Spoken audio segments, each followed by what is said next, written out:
Aldi does things a little differently than other supermarkets, but as long as you follow directions and bring the right attitude, you'll get through the chain's unique checkout process with no trouble at all. Perhaps it's been a while since you last checked your pockets for change, especially if you use a credit card or your phone to pay for everything. But Aldi shoppers know that you need at least one quarter to rent a shopping cart. Don't worry though, as you'll get your 25 cents back once you're done shopping. What might at first sound like an inconvenience is actually part of the fun of Aldi, and it also keeps costs low. Aldi employs a skeleton staff, so with their quarter for a cart system, there's no need for employees to collect carts. It also ensures that the parking lot isn't littered with unreturned carts. It's also worth noting that if you have a lucky quarter in your collection, you shouldn't use it for your Aldi trip, as you probably won't get the same one back.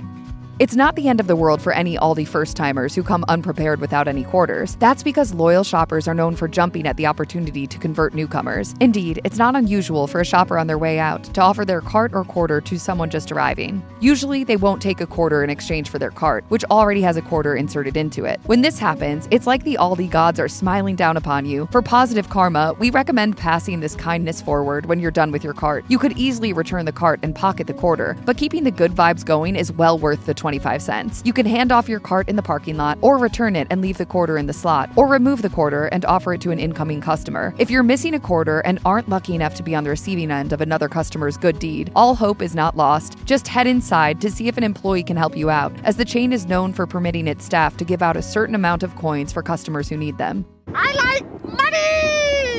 Is it possible to circumvent the whole quarter for a cart situation by simply not using a cart? It is, but you'd be throwing a wrench in the checkout process by doing so. Simply put, the carts are a key factor in how all the employees check customers out. Cashiers keep an empty cart at the end of each checkout station, which is used to load groceries in after they're scanned. Once everything has been scanned and paid for, you then take the full cart and leave the now empty one in its place. This double cart strategy saves a bit of time and keeps the checkout process moving quickly. Under this system, employees don't need to wait until customers are done loading the belt and making their cart accessible. But if you didn't use a cart, then there's either no empty cart for loading the next person's groceries, or the employee must stop working the register to find a replacement cart. So unless you're truly only running in for one or two small items, it's best to just opt for a cart.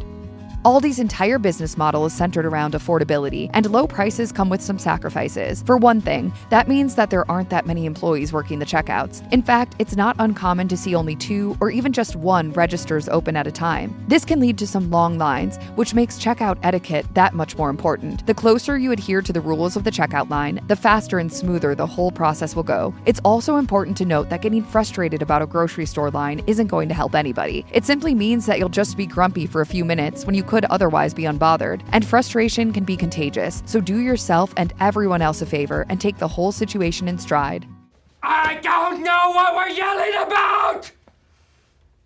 We'd already covered how vital the carts are to the Aldi checkout process. To reiterate, when you're coming to the end of your shopping trip, the cart you've been using will be swapped with that of the person ahead of you in line. It's essential to stick with this flow. Now, you may want to keep your original cart rather than swap it, perhaps because you've already sanitized your cart's handles. But in order to keep your original cart, you'd have to transfer everything over and hold up the line. And this will just eat up all of the time saved by the trained cashiers. There is one exception to this rule, which is if you have a child secured in your cart and you haven't bought much. If it takes more time to get your kid out of the cart and into the new one than it does to transfer the groceries, then feel free to keep your cart. However, you can navigate this hurdle by transferring your child while the cashier is still ringing up items.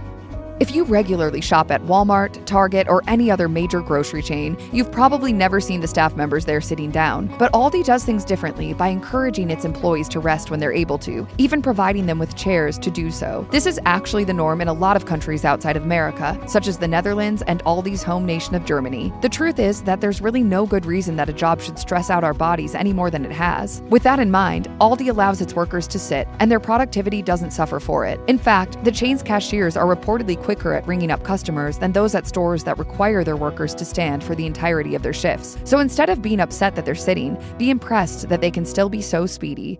I'm not even mad. That's amazing.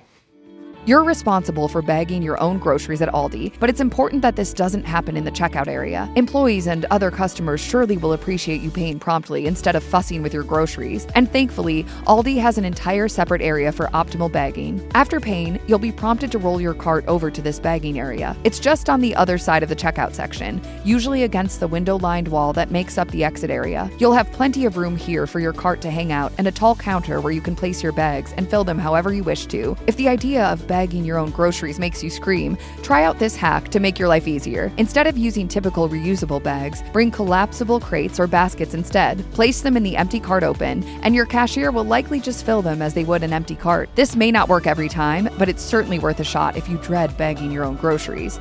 Another way that Aldi keeps costs low is that it never supplies bags for free. Instead, customers are encouraged and expected to bring their own reusable bags. If you don't bring a bag or need additional ones, Aldi has them for sale right under the checkout belt. For just a few cents, you could get a paper bag, or you could opt for insulated bags and reusable ones. And you won't need to send your tote bags down the belt unless you're buying them, as you'll load your bags yourself. There is one alternative to this system. If you've forgotten your bags and don't want to buy any, then you can use empty boxes that you find on the shelves. The produce section has the best ones, but just be sure to take your items out of the box instead of setting a box full of stuff on the conveyor belt. It's also worth noting that occasionally some customers buy more paper bags than they need and leave the extras behind. So if you see bags on the bagging counter, then they've probably already been paid for and are thus free to use. This sort of thing ain't my bag, baby.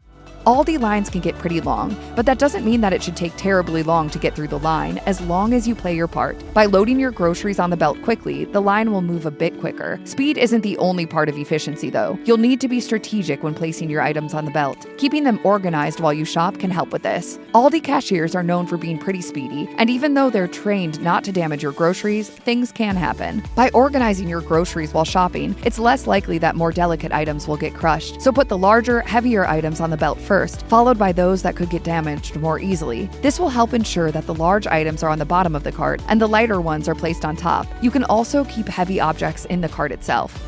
If you want to avoid those long checkout lines, then you can opt for the self-checkout section, so long as your local Aldi store offers that. However, there can be long lines there as well, but even when there's no wait, the self-checkout at Aldi comes with some limitations. For example, you shouldn't go through self-checkout if you have a large amount of groceries, even if there's no sign making that clear. Specifically, if you have 20 or more items, then you should use the regular line. And even if you have less than that, you should avoid self-checkout if you're buying any items that require employee intervention. This includes alcohol or any markdowns that need to be manually inputted.